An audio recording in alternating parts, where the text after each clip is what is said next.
हजरत हबीब अजमी एक बुजुर्ग ने कहते ने मैं जरा बुढ़ा हो गया, कमांदा सा मजदूरी सा करदा, लेकिन बुढ़ा हो गया ना तो बाजार भी तुहानू पता है कि बुढ़ा मजदूर आके बह जाए तो कोई उन्होंने मजदूरी वास्ते नहीं लैके जाता, क्यों? ताकतवर नहीं। हालांकि कोशिश करो कि उन्होंने लै जाओ, कम थोड़ा लवो, पैसे पूरे दे दियो, गरीब नाल तावन हो जाता है। लेकिन असी सुपर स्टोर तो जदों फ्रूट लैंदे आ ना ते जिहड़ी कीमत उत्थे लिखी है ना असी वो पूरी देने आ, क्यों? ये सुपर स्टोर इन्हां काम नहीं करना। ते जिन्हें केले दा छाबा सर ते रखिया ना ते बुढ़े कोल साइकिल भी नहीं बहुते उत्ते रख के जाए, उन्हें घर चलाना है, वो साइकिल जोगे पैसे को नहीं, वो गली च फिरदा आ गया ना, उन्हें आखिया 100 रुपए का दर्जन ते तू उत्थे रट्टा ला देता, मैं ते 80 का लैना। सुपर स्टोर तो मार्केट विचों तू 200-250 तो लैके आया, उत्थे नहीं आखिया कम कर, ते गरीब नूं उन्हें 100 आखिया ते तू कि 80 कर, तेरा हक बनदा सी, 100 मंगे तू 2 दे, तेरा तावन हो जाए। लेकिन असी हमेशा गरीब ते रोप पाते हैं, क्योंकि अमीरां ते सामने लगता नहीं ना। साडा ब्लड प्रेशर भी बड़ा सियाना है, ये अमीरां सामने कदी आई नहीं होया, हमेशा लिस्से सामने आई होंदा है।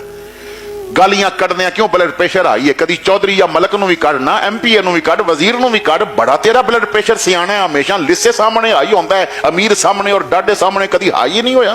अपनी कमीनगी नूं ना दे दिता है ब्लड प्रेशर दा, अपने अंदर दी गलाजत निकालण नूं ना दे दिता है ब्लड प्रेशर दा। एक बुजुर्ग दा मैं जुमला पढ़ रहा सा, उस जुमले नूं समझण दी कोशिश करियो, मैं अगली जो गल करना चाहना उधर जानना है। वो बुजुर्ग फरमांदे ने, दुनिया विच जिंदगी इस तरह गुजार कि तेरे महल्ले विच रहन ते लोग शुक्र करन, सबर न करन। गल समझ आइए? तू महल्ले च रह रहे हैं ना ते लोग शुक्र करन के मालिक बंदा सानू अता दिते, सबर न करन।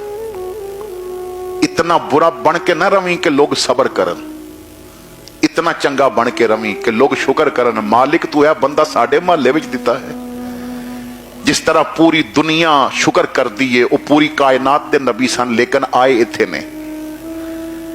तो हजरात गिरामी फरमांदे ने, बुढ़ा हो गया, बीवी ने आखिया काम करो जाके, जिस्म की ताकत जवाब दे गई, मैं चौक विच आके बह गया, कोई भी मैनू मजदूरी ते रखण वास्ते तैयार नहीं।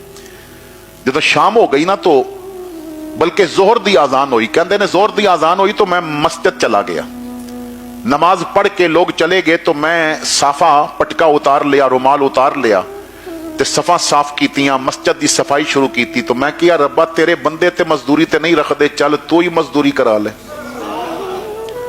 मैं उत्थे नफल पढ़दा रहा, इशा पढ़ के मैं वापस आया, बीवी ने पूछा नौकरी मिली, बच्चे मेरे वाल देख रहे सन, मजदूरी मिली कि नहीं मिली? तो मैं क्या इन्हां दा दिल ना टुट जाए। मैं क्या, मजदूरी मिली है और बड़े करीम दे घर दी मिली है, लेकिन अज उन्हें मजदूरी दी नहीं तो मैं मंगिया नहीं, करीम बड़ा है तो मंगी नहीं, दे देवेगा। दूसरे दिन मैं चला गया, जोर तक मैं बाजार बैठा रहा, कोई भी मैनू ना लैके वेखन, लोग बुढ़ा बंदा चले जान। मैं फिर मस्जिद आ गया, फिर मैं इशा तक इसी तरह मस्जिद की सफाई की, सफा बिछा के अंदर रख दितियां। मैं खाली हाथ घर चला गया तो बीवी ने पूछा अज भी नहीं मिली? मैं क्या, करीम इतना मैनू मंगदियां शर्म आई है, जिदे घर की मजदूरी पिया करदा है ना, वो करीम इतना है, मैनू मंगदियां शर्म आई है, दे देवेगा। तो सुबह मैं जदों आन लगा तो बीवी कहती है, अज अगर मजदूरी दे देवे तो ठीक है, नहीं तो जवाब दे आवी किधरे और मजदूरी कर।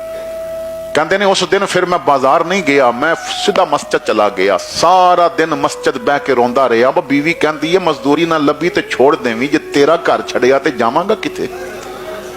कोई तो अपने कोल रखण वास्ते तैयार नहीं, जे तेरा भी छड़ दिया तो जावांगा किथे? ए अल्लाह कोई ऐसा सबब फरमा दे मेरे को तेरे घर दा राह ना भुले, ऐसा सबब फरमा दे कि मैं तेरे घर ते आंदा जांदा रवां। फरमाते ने, फिर मैं इशा पढ़ के मस्जिद ही बैठा रहा, जब बच्चे सो जान ते देर नाल घर जावांगा। काफी देर हो गई, मैं घर दे दरवाजे ते पहुंचिया, दस्तक दी तो मेरी बीवी ने आके दरवाजा खोलिया। तो मैं जदों बीवी का चेहरा देखिया तो बीवी बड़ी खुश सी, तो कहती है किथे रह गए सो? मैं खाना पका के इंतजार कर रही सा। मैं क्या, खाना किथों आया? तो कहती है मेरे नाल ते आओ। अंदर किचन में लै गई तो राशन दियां बोरियां पईयां सन, ढेर लगे सन। कमरे च लै गई, मैनू उन्हें कुछ कपड़े दिखाए, कुछ पैसे दिखाए, ऐसे थैलियां दिखाइयां जिहदे च दीनार सोने दे सिक्के सन। मैं क्या, ही किथों आया? उन्हें कहा असर तो बाद दरवाजे ते दस्तक हुई सी, मैं पता किया तो आवाज आई, तेरा खामन जिथे मजदूरी करता है ना, उस करीम ने भेजिया कुछ सामान अंदर रखना। जरा पर्दे च हो जाओ। मैं पर्दे च हो गई, उन्होंने किचन भी सामान नाल भर दिता है और ये पैसे ते कपड़े भी दे गए, तेरे कपड़े, मेरे कपड़े, बच्चियां दे कपड़े दे गए। ते जान लगे सिर्फ इतना कह गया है, भैन अपने खामद नूं आखी, ओ करीम कहंदा है मैनू मजदूरी देने देर हो गई है, मेरे घर दा काम छड्डे नहीं, आंदा रिज़्क पहुंचण विच देर नहीं होगी। उस मालिक ने खुद जिम्मा लिया। असी जितना अमीरां कोल जाके रोंदे हां ना, तू तहज्जुद दे मुसल्ले ते रो, फिर किसे सामने रोवे ते मैनू गल करी। असी बंदियां नू दुखड़े सुनाने हां, रब नू कदी दुखड़े नहीं सुनाए।